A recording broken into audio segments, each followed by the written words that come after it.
Netflix is a massive slop pile full of content that ranges from complete garbage to surprisingly amazing. BoJack Horseman and Marriage Story are two critically acclaimed movies that are both Netflix originals, and Mindhunter, another Netflix original TV show, is probably the best piece of television I've ever seen. But that doesn't mean it's all good. If you've been on the internet or just, seen a good fair share of Netflix originals, you know that they have a pretty notorious reputation for being pretty bad. Netflix originals are infamous for being horrible, but why? The YouTuber Friendly Space Ninja made a really good in-depth video about this, but to summarize it really quick for the purposes of this video, basically Netflix makes movies and TV shows that aren't actually movies or TV shows. Netflix needed a formula to make movies so they could blast out as many as possible as quickly as possible. And they do this more as a marketing technique than an actual way to make movies. People will see an advertisement for a movie on Netflix that stars, Ryan Reynolds or Millie Bobby Brown, and they'll be more inclined to go and actually want to watch that on Netflix, so they'll pay for a whole month of Netflix just to watch that movie because they want to see it. This formula has been passed down through most Netflix originals, leading to most of them feeling forgettable and bland. But why is this formula so bad? Because basically, Netflix, to make money, they needed a way to make a bunch of movies and TV shows that were all as pleasing to the most amount of people as possible. This means no risks, no personality, no good creative writing, just plain movies, like almost AI movies. Now, what's interesting is that while this phenomenon exists, there's an equal but opposite force going on as well. It's like the yang to the yin of awful Netflix movies. See, sometimes Netflix, I guess, just kind of forgets that they're supposed to make bad movies, so they'll come up with an idea or they'll give money to a good director to make something actually good, like Mike Flanagan or David Fincher, and then they'll let that director make the Netflix original for them. This is how we got things like Mindhunter, BoJack Horseman, and The Haunting of Hill House. Which, by the way, if you haven't seen any of those, I recommend them so much. Please go watch those. And now this video is specifically about horror and psychological horror because if you've seen my channel, that's what I do here. And if you like that kind of stuff, please consider subscribing. It helps the channel out a lot. It makes me feel really good. It makes me happy. You're gonna make me happy, right? Anyways, yeah, follow my awesome Instagram, join my Sigma Discord, like the video, all that stuff. Chances are you have Netflix and you've watched a lot on it, so let's dive into the absolute worst and then the absolute best of psychological horror on Netflix. Secret Obsession is a movie so aggressively average that it almost feels like it's daring you to notice how bad it is. I feel like Netflix is trolling me. This movie is like old gum, like used gum on a park bench in New York. Like that one guy on Instagram who keeps saying, "I'm not a pervert," but now Brenda Song is in this movie. And if I'm not mistaken, she was in The Social Network. That's like one of the best movies ever made. So I thought maybe, just maybe, Netflix was on to something. After all, they've had their fair share of hits, right? But no. By the end of this movie, I was left with two burning questions. Why are we here? And how the fuck did we get here? This movie is the kind of predictable that you can smell from a mile away, but it still manages to make you feel like you're watching a car crash in slow motion. Every scene teases you, making you think that maybe there's something good coming. Maybe there's some like a good little twist or something. But every single fucking time it face plants in the most spectacularly dumb way possible. It's embarrassing. Let's jump straight into the action, or at least what Secret Obsession calls action. The movie starts with Jennifer, again played by Brenda Song, sprinting through the rain, terrified. And wait, hold up, is that a payphone? Did I accidentally travel back to 1995? I mean, we're in 2019 and this woman is running from a killer, choosing to hit up the most unreliable form of communication possible. I don't know about you, but if I'm being chased by some psycho, I'm probably not gonna want to count on loose change to ensure my safety. And yes, I know payphones don't actually charge for emergency calls, but hey, it's not me. This movie is the one who decided to put in the little change sound effects of the coins clinking. I'm just going off of what the movie is giving me. Okay, don't get mad at me. Get mad at this fucking movie. And this isn't some trying to be like a period piece or a noir, nostalgia kind of thing with the payphone. No, this movie knows it's in 2019. It's like it just forgot what the script was. It forgot what was going on in the movie, and it's embarrassing. I mean, I guess they did it to try to add suspense, but come on guys, what the fuck are we doing here? And the movie tries to make you care about Jennifer Jennifer's panic. She's fumbling with change, the killer is lurking somewhere, but it all falls apart when you realize she had a perfectly functional car 30 feet away. And instead of flooring it and hightailing it to the nearest Starbucks or Walmart where there are a crowd of witnesses there, she's just like, nah, let's try this coin-operated piece of shit. And shocker, guess what guys? The payphone doesn't work. We hear the ding ding ding sound effects of her shoving in coins to get the like no signal thing. Who the fuck wrote this scene? And why do they think that it would fly in a modern thriller movie, like in a modern psychological horror movie? This is insane. Do they not even have the budget for like a fake cell phone? But anyways, we're just getting started. I can't get too angry just yet. So after the payphone debacle, Jennifer runs toward her car to make an escape, except the keys are inside the locked car. I mean, of course, that's the unwritten rule in horror movies, right? It can't be too easy. So naturally, she breaks into the car and starts driving away, but wait, why did we pull over in the first place? If she was in her car, why did we pull over? Oh, to use the payphone. That's why she pulled over from escaping the killer in her motor vehicle that goes 70 miles an hour. At this point, we have so many dumb plot holes that are unnecessary that I don't even know how the rest of the movie is gonna be, except I actually do because I've seen this movie, and spoiler alert, it only gets worse. Next, she tries to get away, but the killer, I guess, has her car like tied up to this towing thing with the tow thing, and so she just gets out of the car and runs away for some reason. I mean, I don't know, I would have just tried to remove the towing rope from the car, but anyways, she tries to run away and then she gets hit by this car, and the driver of the car calls an ambulance for her, and just like that, Jennifer's awful nightmare is about to reset in the worst way possible. Enter the amnesia plot. Yep, we're at that part of the movie. Jennifer wakes up in the hospital, bandaged, bruised, and with no memory of who she is or what happened. It's almost like the writers figured, you know, this movie needs one of the oldest tropes in movies ever, amnesia. That'll keep them hooked. Except no one's hooked. No one that has ever watched this movie has enjoyed it, ever. And then we're introduced to our hero, Russell, who strolls in, claiming to be her loving husband. Now, let's take a moment here. Okay, Jennifer has just gone through a traumatic car accident, lost her memory, and here's this dude standing by her side like some guardian angel. But from the second that he walks in, you can practically hear the dun dun dun soundtrack playing in the background. Like something is so clearly off. The movie makes it so obvious. Like, look at this scene, watch this.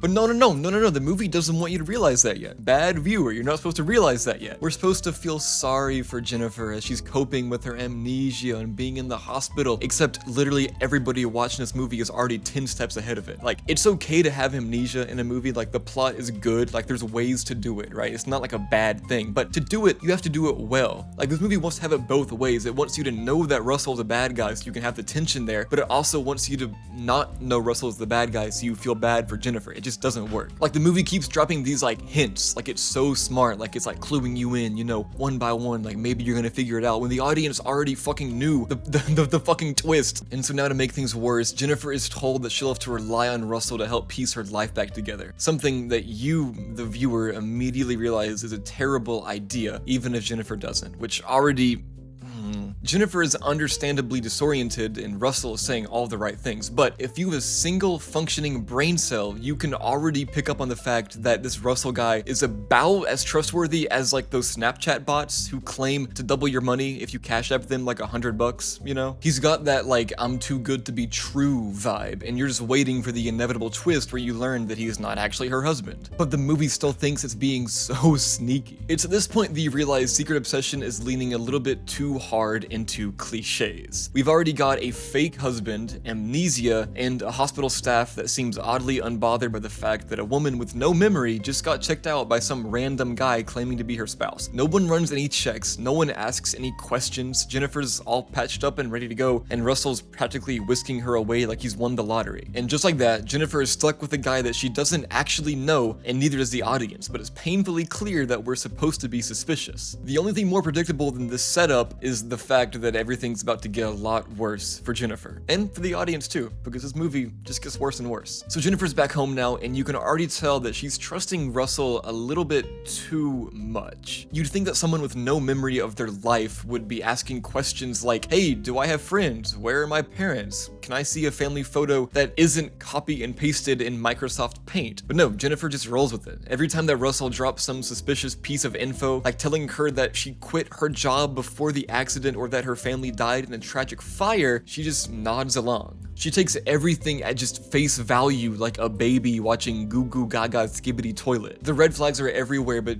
Jennifer just keeps missing them. Meanwhile, Russell's behavior is about as subtle as a brick to the face. He's controlling, evasive, and constantly hovering over her like a helicopter parent. And somehow Jennifer doesn't clue in still. She's literally handed a mystery box full of obvious clues, but instead of solving the puzzle, she's just like, oh cool, this is my life now. Even when Russell tries to convince her literally that she has no job, no family, no friends, no connections outside of him, she barely bats an eye. It's as if the script is actively trying to make her not realize that she's in a horror movie. Okay, there's this point where Russell goes off to run some errands, because of course creepy husbands have errands to run, and Jennifer is left alone in the house. You'd think this would be the moment where she starts investigating, right? Maybe checks the phone records, Googles herself. Nope, she just kind of exists. Her curiosity doesn't extend beyond, what do we do for fun around here? Where's the skibbity toilet? Where's baby Gronk? Where can I rizz up Livy Dunn? And speaking of fun, there's this infuriatingly recurring tension where Jennifer clearly feels something off, but instead of acting on it, she just keeps it to herself. She just becomes passively suspicious. She'll give Russell a side eye or get a little snippy, but nothing substantial ever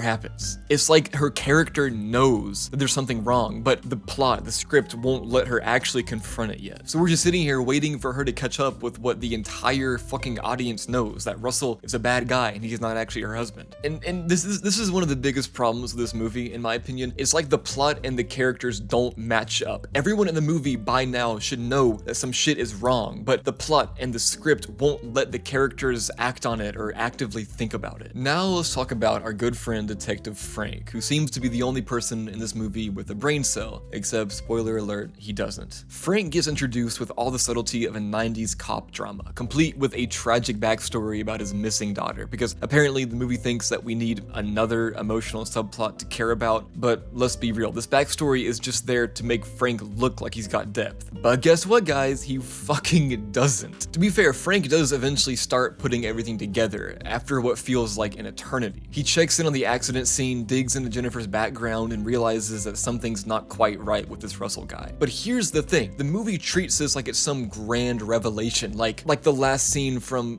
fucking Seven, you know, or from The Sixth Sense, you know, like these classic movie twists, oh, it all makes sense now. But everyone in the audience already knows. I know I keep saying that, but this is the whole point. This is the problem with the movie. Frank, my guy, you're supposed to be the professional here, but the entire audience solved this 40 minutes ago, probably, because we're 40 minutes into the movie, and the professional is just now getting to the part where he suspects the creepy husband, and while Frank is slowly, painfully, figuring things out, the movie keeps throwing in these flashbacks of his dead daughter. Seriously, it's every time the plot needs a breather, we cut to a short of Frank brooding over a birthday present or staring wistfully at an old photo. Is this supposed to make me feel something? Because all I'm feeling is impatience for this fucking detective to do his goddamn job. They could have done this subplot good, but like everything else in this movie, it just feels fake. It feels mismatched, like it's trying to keep up with itself. It just feels so lifeless. Almost like an AI looked at every movie ever and was told to make this guy seem more engaging. The thing is, at least when this movie was made, AIs are fucking stupid, especially when it comes to human emotion. Anyways, eventually Frank decides to dig deeper into Russell's identity. After 2 face-to-face conversations with the guy where he could have asked real questions, but he didn't. It's like Frank's detective instincts only kick in when it's convenient for the plot. And once he does start investigating, it's not even that impressive. He looks up some basic info and surprise, figures out Russell is a fraud. Who could have seen that coming? Oh, right, fucking everyone. So yeah, Frank's finally on the right track, but it does feel like too little too late. By this point, the movie is already in like, we're gonna wrap this up kind of soon, you know, like we're getting to the end of the second act, and Frank's detective work feels more like a formality than an actual plot point. It feels like they just needed, we need a detective character, so let's put it in. That's what the whole movie feels actually. You know what, I'm going off script, fuck this. The whole movie feels like it's like a template, like, oh, we need this character, we need to throw that in, we need a detective character, we need a damsel character, we need a fucking creepy husband, but there's no life in it. They didn't fucking try at all. It just feels like they just like threw it in there just for fun. And we're supposed to be impressed by Detective Frank, but honestly, I was just relieved that he's finally doing something useful in this movie. And then finally, after what feels like an eternity of obliviousness, Jennifer finally starts to get that nagging feeling that maybe her life isn't actually what it seems. So Jennifer stumbles upon the world's worst kept secret. Some very convincing, oh, sorry, I read that wrong in my script. I mean, absolutely horrendous photoshopped pictures of her and Russell. It's the kind of Photoshop job that makes it look like it was done by someone who had just discovered the clone stamp tool and is also a child. Russell's head is pasted onto someone else's body in the most obvious way possible, but somehow Jennifer still doesn't get it. She stares at these two pictures with the same level of confusion that I had trying to figure out why Netflix greenlit this movie. At this point, you'd expect Jennifer to start piecing things together and maybe even, I don't know, ask some questions to her husband, but no, she's still taking her time pondering over the fact that, yeah, something is definitely off here, but maybe it's just her imagination. And then there's the moment where she notices the big fatal flaw. She sees that in the reflection in one of the pictures, Russell's hair is the wrong color. Like, that's the big giveaway to her, but girl, that's not even the fucking problem. The whole picture screams fake, and you're worried about his hair. I don't know, I mean, I guess it doesn't make kind of sense. I'm just mad at this movie, and I'm nitpicking. And while Jennifer is having this realization, Russell is starting to slowly slip up. His controlling behavior ramps up, and Jennifer finally fucking starts to act a little bit suspicious. But does she confront him? No, she plays it cool. Like, maybe I should just keep acting suspicious for a little longer. Maybe I should piss off the audience some more. This movie is trying to build tension here, but it's just like, it's like hilarious, honestly, how passive she is in this like unsurmountable evidence in front of her. We're practically screaming at her to call the cops, run, do fucking anything, but she's just chilling, keeping her suspicions to herself, like she's in no rush to solve the mystery of her own life. Even when Russell starts acting more possessive, it's like she's trying to gaslight herself into thinking that everything's fine. Jennifer's realization, while long overdue, feels so underwhelming. She's still holding back. Like, the script won't let her fully comprehend the danger she's in. And that's the problem with Secret Obsession. Every time it gets close to being interesting, it backs off, leaving you wondering when the movie is gonna let any of these characters actually do something or react to anything or act like normal people that aren't in a fucking movie. So what does Jennifer do? If she doesn't try to escape or do anything or call the cops, what does she do? She casually sneaks under Russell's things, trying to find something incriminating, because we all know nothing bad ever happens when you snoop around a psychopath's belongings. Jennifer finally gets her hands on his wallet, and boom! Her real ID is in there, which, side point, I don't know why a criminal mastermind who's killed 4 people to cover up his kidnapping of a woman would be smart enough to take his own ID and credit cards out of the wallet, but leaves the kidnapped girl's ID in there anyways. You'd think this is the final nail in the coffin. Surely now she's gonna make her escape, right? Wrong. Instead, she just keeps sitting on this information like it's a minor inconvenience, like it's like a fucking gift card at fucking Starbucks expired today, and she can't get her caramel macchiato, instead of realizing that her husband is a fraud and she's being held captive. Okay, finally, 10 minutes later in the movie, she finally tries to make an escape. But while she's escaping, she finds a body that Russell buried, and then she gets fucked up.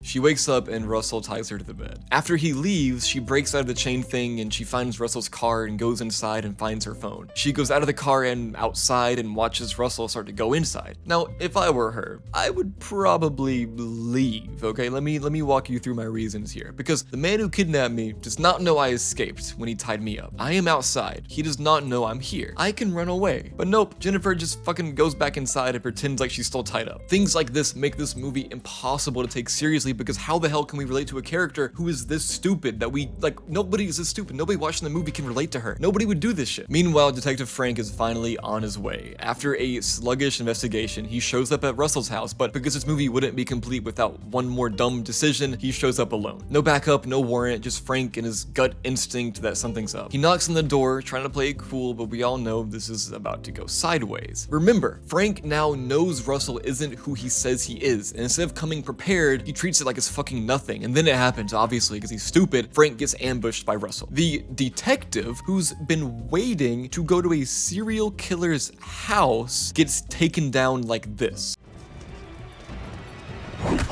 The struggle isn't even tense, it's just another moment where you're left wondering why Frank didn't think this through. Watch this scene, bro, like, put it on repeat, editor, just like put it on repeat. This is hilarious.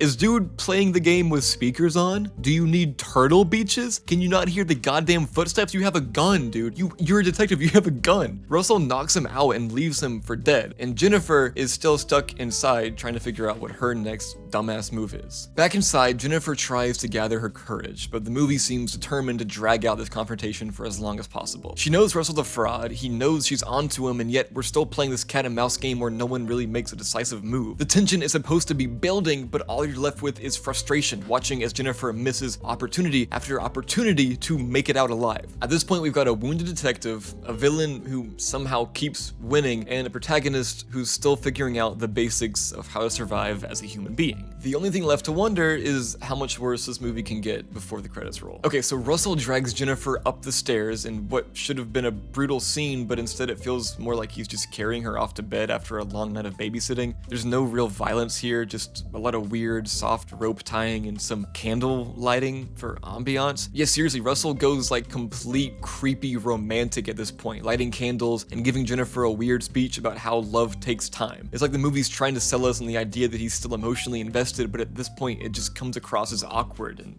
forced. Jennifer, of course, just plays along, saying whatever she has to say to keep herself alive. But you're sitting there wondering why Russell hasn't caught on to her act yet. Like, he's a criminal mastermind, right? He's covered up 4 murders to make this happen. He's not a complete idiot, except he actually is a complete idiot, because instead of ending things here, he just walks out of the room, giving Jennifer yet another opportunity to escape. And then just when you think Frank is out of the movie, we cut to him waking up in a freezer. Yep, Frank's still alive, and somehow he manages to bust out of this freezer. The fact that he survived this is baffling, especially since Russell is supposed to be a super smart killer who knows what he's fucking doing, but hey, at least someone's fighting back at this point. I'm just happy to see some fucking action. Okay, I'm done with this movie. I'm just gonna try to hurry up the ending. So Russell walks back into the room where he's holding Jennifer, takes a fucking century to realize Jennifer isn't there, and then even when he does realize, instead of actually looking or yelling or doing anything, he stands there like he's in an anime doing an inner monologue. This allows Jennifer to sneak up on him and knock him out, which is the second time this has happened in this movie. Like, goddamn, do people not have ears in this universe? Anyways, Jennifer falls down the stairs, somehow is okay and functional, and does the exact thing I said earlier. Runs into the woods. She could have done this exact fucking shit earlier. Whatever. I don't care, dude. This movie's over almost, and I almost don't have to talk about it anymore. I'm not gonna get upset. She runs away. Russell chases after her. They fight. Jennifer eats shit for like the 15th time in the movie. Stupid Russell is stupid, and Jennifer finally does one smart thing and shoots the son of a bitch. Jennifer and Frank are safe now. Movie over. Thank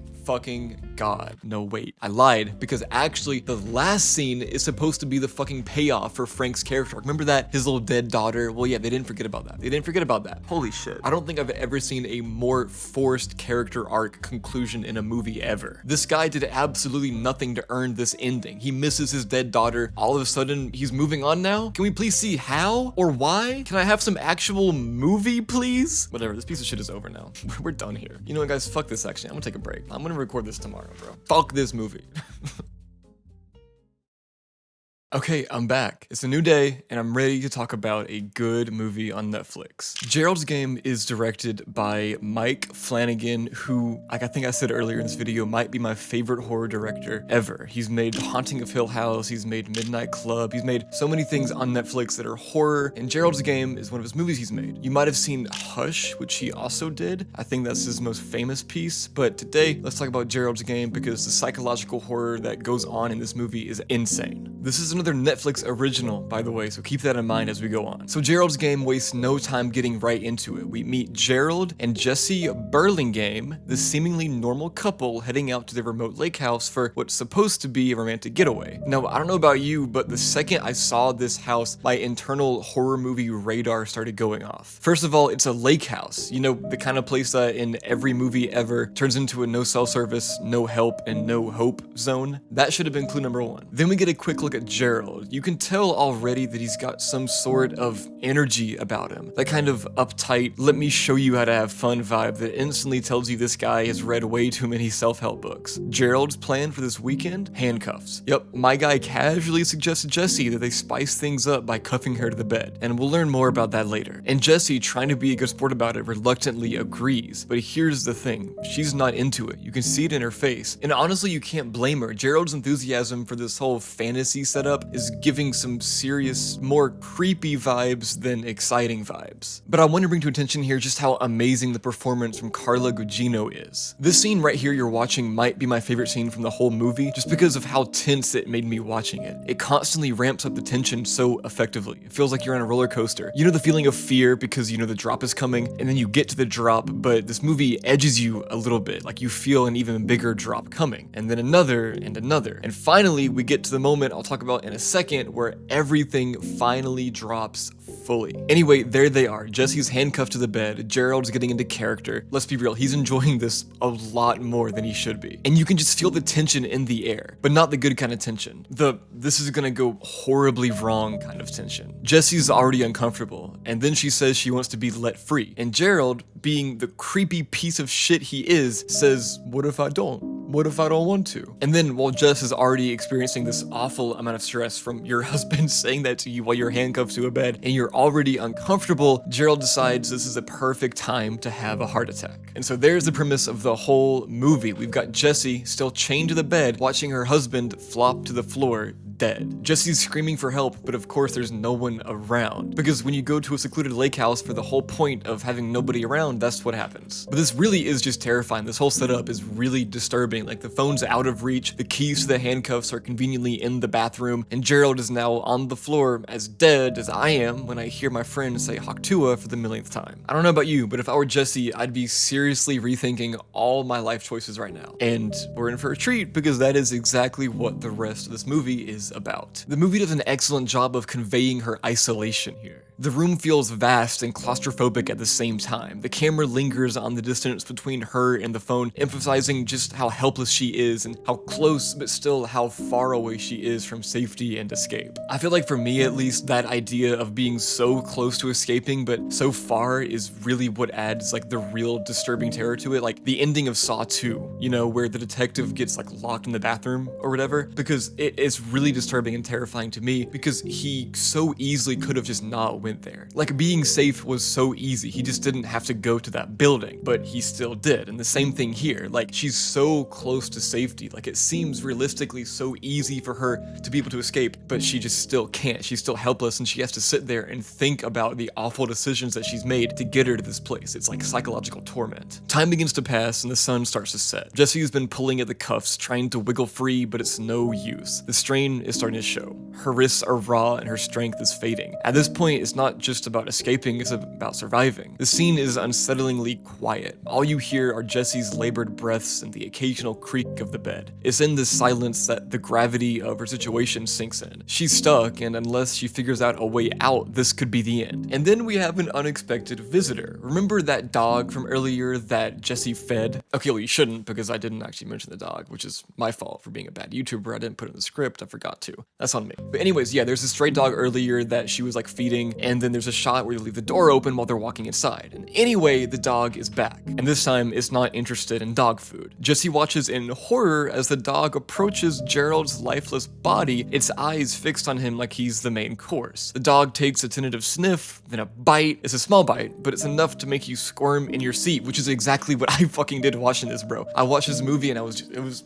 disgusting. And Jesse's reaction, she is horrified and disgusted, but also utterly powerless to stop it. And then, as if things couldn't get any worse, Gerald decides to make another appearance. Not the real Gerald, of course, just a hallucination, obviously. Jesse's mind, already strained by panic and exhaustion, starts to conjure up her husband standing over her, criticizing, lecturing. He taunts her about their marriage, her choices, and of course, her current predicament. And here's where the movie really starts to play with the audience's mind. Is Gerald just a manifestation of Jesse's guilt and fear, or is there something more paranormal and sinister at play? I also love the first shot where we first see the hallucination of Gerald, because it starts with Gerald standing up. The movie makes the audience think that maybe he actually did survive and he actually stands up, but nope, it's not real. Jesse tries to argue back, but it's no use. The hallucination of Gerald is sharp-tongued and unrelenting, picking apart her defense one by one. Meanwhile, the real Gerald's body is still on the floor, a grim reminder that she's very much alone in this. This whole segment is brilliantly acted by Carla Gugino. You can see the range of emotions flicker across her face. Anger, desperation, fear, as she grapples with her situation and her mind starts to betray her. And then just when you think thing, she's breaking free. Finally, she starts hallucinating herself. Now this is where it gets really interesting. Hallucination Jessie isn't here to taunt, she's here to help. It's almost like Jessie's mind splits in two, one part berating herself for her failures and the other trying to figure out how to survive. This duality adds a psychological depth to the film, showing how Jessie has to rely on her own inner strength to get through this. It's a literal battle of wills, with her hallucination becoming both her tormentors and her saviors. Hallucination Jessie doesn't just comfort her though, she challenges her as well. She forces real Jessie to think logically, to look around the room and assess her situation. Now this is where we start to see some of the deeper themes in the movie. This isn't just about getting free from the bed, it's about breaking from the shackles that have been on Jessie long before they even came to this lake house. And the way the film interplays these two versions of Jessie is masterful. It's a conversation, a debate, an argument between the part of her that wants to give up and the part that refuses to die. And also, okay, I'm glazing Carla Gugino right now, but like the acting skills it takes to have a conversation with yourself, and it seems this fluid and this like engaging and realistic and just like awful in a good way. It hurts to watch. It's that real and it's the same person. So like she didn't have anything to bounce off of. She had to act to herself in two different characters and it had to make sense in a conversation. It's crazy. And then there's the water glass scene. A moment that on the surface seems like a pretty insignificant thing, but it actually carries a lot of weight. Hallucination Jessie points out the glass of water sitting on a shelf just above the bed, a small, tantalizing source of hope. Real Jessie manages to maneuver her body just enough to reach it, but there's a catch. She can't tilt the glass to drink from it. She's too far away because of the handcuffs. It's infuriating to watch. She's so close to relief and yet it might as well be a mile away. This is where the film really starts to show its amazing attention to detail. So Jessie is wearing a new piece of lingerie and with it, a price tag still attached. Hallucination Jessie, ever the resourceful one, reminds her of this. Real Jessie pulls the tag free, turning it into a makeshift straw to reach the water. It's a small victory, but it's pivotal. It's the first sign that she's not entirely helpless, that she can still use her wits to survive.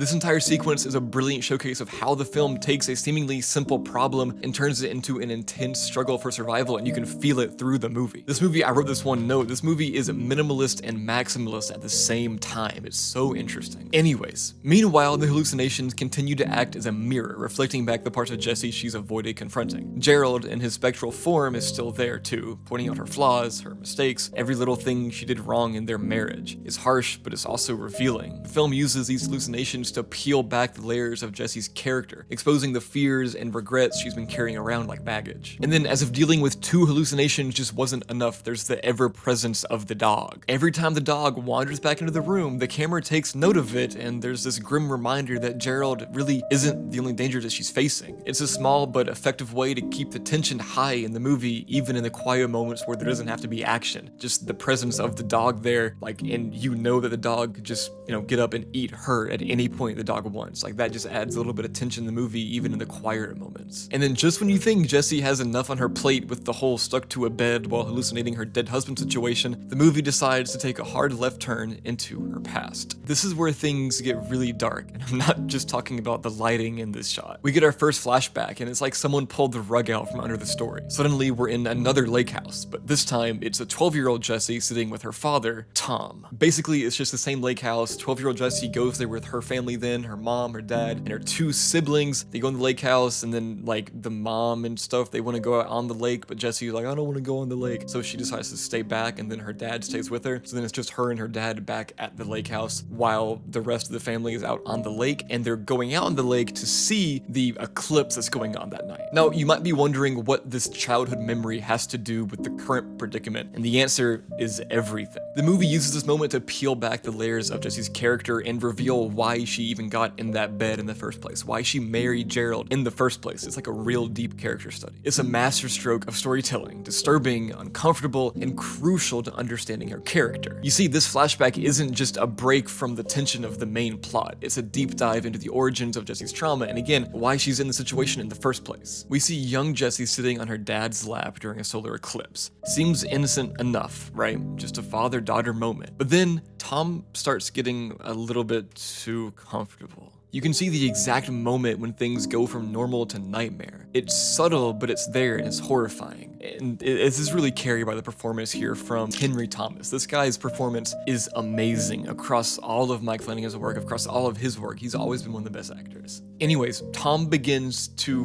well, you can see on screen, well, she's on his lap, and you can almost feel the chill that runs down your spine. I physically recoiled when I was watching this. The scene is shot in such a way that it doesn't show too much, but it implies everything. It's a gut punch, not because of what's shown, but because of what's felt, which is really interesting. The camera lingers on young Jesse's face, her confusion and discomfort palpable. And this kind of acting, again, is amazing from a 12-year-old. Like, this, I don't know if the actor was 12 when this was shot, but the character is 12. Like, this young actress did this good of a job. It's crazy. And this is the kind of moment that sticks with you long after the credits roll. I know it did for me. Like, the day after I watched this, it was still, like, disturbing.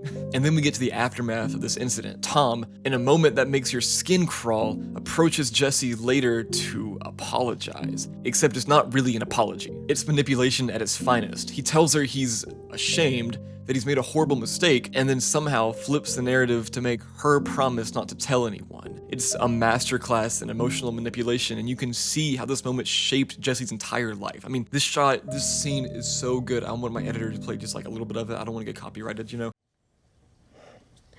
I won't tell anybody. Ever. She learns early on to suppress her feelings, to hide her pain, and to protect others at the cost of her own well-being. It's heartbreaking, and it gives so much context to why she ended up in a marriage with someone like Gerald. This flashback does a lot more than just explain Jesse's past. It adds layers to her current struggle. Like, these handcuffs aren't just physical handcuffs. These are like a symbol for what she's been dealing with her entire life. Gerald's death and her subsequent entrapment force her to confront these buried memories, to finally face the trauma that she's been hiding away for so long. And the way that the movie weaves this into the narrative is honestly nothing short of brilliant. Like, bravo. And so while the movie technically, physically is about her trying to escape these handcuffs, the emotional subplot going on perfectly mirrors that of her trying to escape the shackles of her past. Which sounds stupid and like new agey and just dumb, but like it really is done so well here. Like the emotional journey that she has to go on while she's also having to escape the literal handcuffs. So while you're sitting there squirming at the uncomfortableness of these flashbacks, you also start to see the genius in how they're used. They're not just thrown in for shock value, they're integral to Jesse's character development. They show why she's been so passive in her life, why she ended up in a controlling relationship with Gerald, and why, even now, she's struggling to fight back against her circumstances. Now, if you thought things couldn't get even more physically intense, buckle up. We're diving into what is arguably the most jaw-dropping, spine-tingling scene of the whole movie. It's a scene that literally made me pause the movie a few times. Like, I paused it and I took a break because of just how cringe it made me, you know? And if you've seen this movie, you know exactly what I'm talking about. The de-gloving scene. By this point, Jesse's situation has gone from bad to worse. She's hallucinating herself, facing off against both Gerald and her younger self, all while that stray dog occasionally pops in for a snack. She's dehydrated, exhausted, and starting to lose hope. And then it hits her. An idea so horrifyingly brilliant it makes you question your own sanity just for watching it unfold. Jesse remembers the broken glass from earlier, the same glass that she used to sip water from with that makeshift lingerie tag straw. She decides that if she can't slip out of the cuffs, she's gonna create some wiggle room. She cuts into her wrist, carefully, deliberately, and it's not just a quick slice and done. No, that would be too easy. Instead, we're treated to the methodical peeling of skin, degloving as it's called in medical terms. It's grotesque, it's graphic, and it's genius in its own twisted way. The camera lingers on every painful detail, forcing you to confront the lengths Jessie is willing to go to for her survival. The skin peels back, her face contorts in agony, and you're right there with her, feeling every ounce of pain. Now, you might be thinking, was this really necessary for this psychological horror movie? And the answer is yes. I don't know why the fuck you'd be thinking that. Dumbass. This scene isn't just shock value. It's a testament to Jessie's sheer will and determination to survive. It's the ultimate act of self-liberation, a physical manifestation of breaking free from the chains, both literal and metaphorical, that have held her captive. This isn't just about getting out of those handcuffs, it's about reclaiming her life, her agency, and the film doesn't let you forget that for a second. Because just like with the physical torment that she's going through, the psychological torment is the same thing, because to get out of that, she had to hurt herself. She had to confront what really happened to her all those years ago, and that's painful. It's painful. So this idea of doing this to herself is like a physical incarnation of the psychological pain that she had to go through to get through that, confront that old pain, and to like move past it. And also, let's not just gloss over the technical masterwork going on here. The practical effects, the sound design, the way the camera moves, it's all orchestrated to make this moment as visceral as possible. You're not just watching Jessie escape, you're experiencing it. Every scrape, every pull, every tear of the skin is amplified to drive home the intensity of what she's doing. It's almost unbearable to watch, but at the same time, you can't help but admire the craftsmanship involved in bringing the scene to life. When Jessie finally pulls her hand free, it's a moment of triumph, but it's not pretty. Her hand is a mangled mess, bloodied and raw, but she's out. And the look on her face, it's not just relief, it's something deeper. It's a realization that she's stronger than she ever gave herself credit for. It's powerful, it's haunting, and it cements this scene as, I'll say it, one of the most unforgettable moments in modern horror cinema. And then just when you think Jessica's ordeal is finally getting better and over, the movie fucks you. The movie fucks you, of course, because then we get the Moonlight Man. Yeah, because being handcuffed to a bed with your husband dead on the floor and a stray dog about to fucking eat you just isn't enough. This character's introduction is the stuff of nightmares, and it changes the entire tone of the movie. It's the middle of the night, and Jessie, still reeling from her escape attempt, drifts in and out of consciousness. The room is bathed in a cold, pale light, and that's when we see him. A tall, gaunt figure standing in the corner, almost blending into the shadows. His features are grotesque, almost inhuman, with exaggerated facial features that make you question if he's even real. He's holding a small box filled with what appears to be bones and trinkets, trophies of some kind. There's an otherworldly quality to him, like he stepped out of some twisted fairy tale and into her bedroom. Jessie understandably tries to rationalize what she's seeing. She thinks it's just another hallucination, like a manifestation of her fear and trauma. But then the movie does something insanely clever. It plants just a little bit of a seed of doubt in your mind that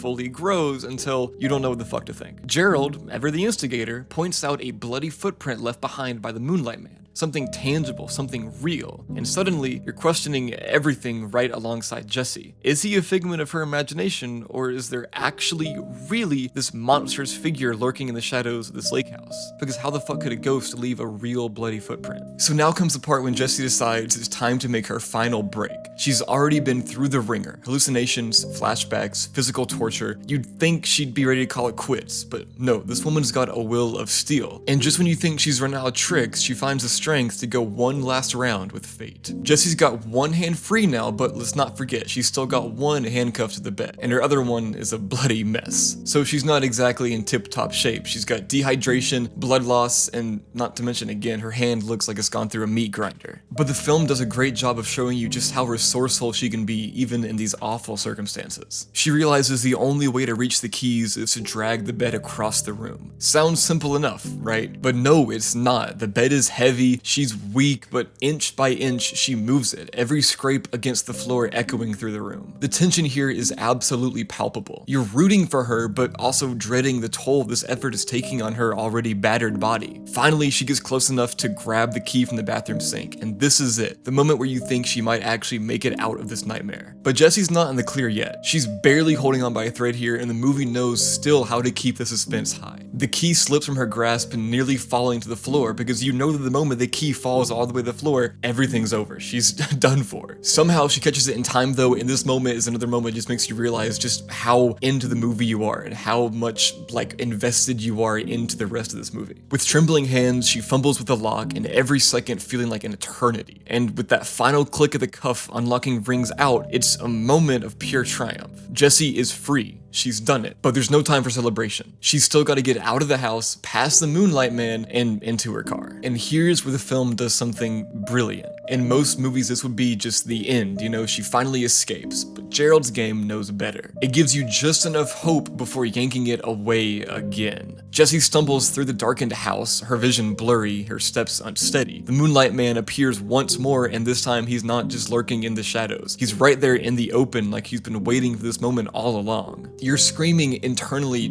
run, Jessie, run, get the fuck out of there, but she does something a little bit unexpected. Remember that box of trinkets that he has? So she actually offers him her wedding ring, and this is where you realize the film really really isn't just about her physical escape. It's about letting go of the things that have held her back for so long. By giving the Moonlight Man her ring, she's symbolically severing the last tie to her past. The failed marriage, the guilt, the fear. It's a powerful gesture, one that shows Jesse's transformation isn't just skin deep, it's a complete emotional overhaul. And with that, she makes her way to her car, adrenaline pumping. She gets in, starts the engine, and drives off, but not without one last scare. Because in true horror movie fashion, the Moonlight Man appears in the backseat. For a split second, you think it's all over. But Jesse's fight isn't done yet. She crashes the car, but the impact is enough to jolt her back to reality. She's alive, and she's finally free from the horrors of the lake house. Neighbors come to her aid, and for the first time, there's an actual genuine sense that she's gonna be okay. After everything Jesse's went through, you'd think the movie would be over now. It would roll the credits and we'd be done with this nightmare, but Gerald's Game is actually even better than that. It takes the time to show us what happens after the escape, how Jessie begins to piece her life back together, and how she finally confronts the ghosts of her past. 6 months have passed since that harrowing ordeal, and Jessie is a changed woman. She's had skin grafts on her hand to repair the damage from her escape, but the real transformation, again, is deeper. She's used the insurance payout from Gerald's death to start a foundation for victims of SA, channeling her pain into something meaningful. It's a sign that she's not just physically free, but she's taken back control of her life, maybe for the first time since she was 12 years old. This part of the movie is crucial for what it says about healing from damage and escaping danger, because it's not just about actually escaping the danger, it's about healing yourself afterward, like truly and deeply. It's about the months afterward that it takes to sometimes,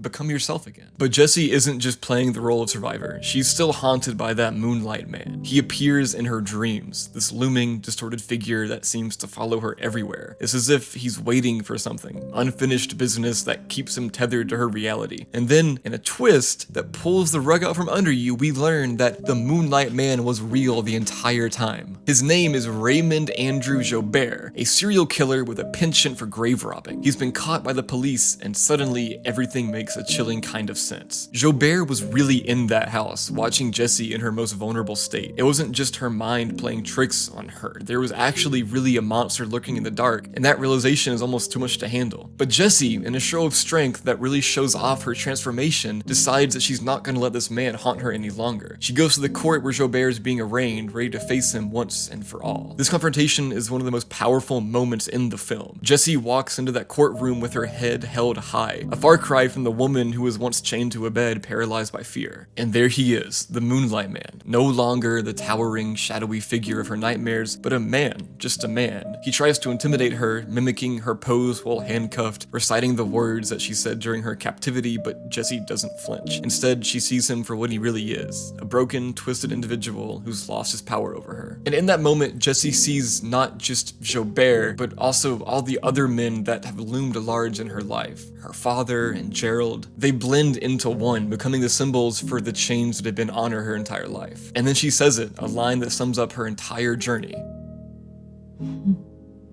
You're so much smaller than I remember. It's a statement of power and clarity. These figures that once loomed over her life so powerfully that made everything else seem insignificant in comparison, now are nothing to her because of her newfound strength. It's really powerful, and you really feel that arc in this movie. The movie ends with Jessie walking out of that courtroom into the light of day. It's not just a physical act, it's a metaphorical one. She's stepping out of the darkness that's enveloped her for so long and into a future where she's no longer defined by her past. The sunlight shines down on her, a symbol of hope, renewal, and the promise of a new beginning. It's a triumphant close to a story that's been as much about inner survival as it is about physical escape. This movie's fucking incredible. Go watch it if you haven't seen it, please. I promise you Netflix has good movies, okay? I promise you. And now, let me know what you guys think about stuff on Netflix. Do you like Netflix originals? Do you not like Netflix originals? Is there anything I should check out? What's your favorite Netflix original? And is there anything I should maybe steer clear of and maybe make a video about why it sucks so bad? Let me know, guys. I'd love to talk to you guys in the comments, or again, join my Discord. Talk to me there, follow my Instagram, DM me there about your favorite Netflix originals. I'd love to talk to you guys. I hope you like this video. Please subscribe. All that really, it means so much to me. I love you guys so much. I love getting fan messages and stuff. It means everything to me. That's why I do this. But now this video is over, so have a great night, guys. Sweet dreams.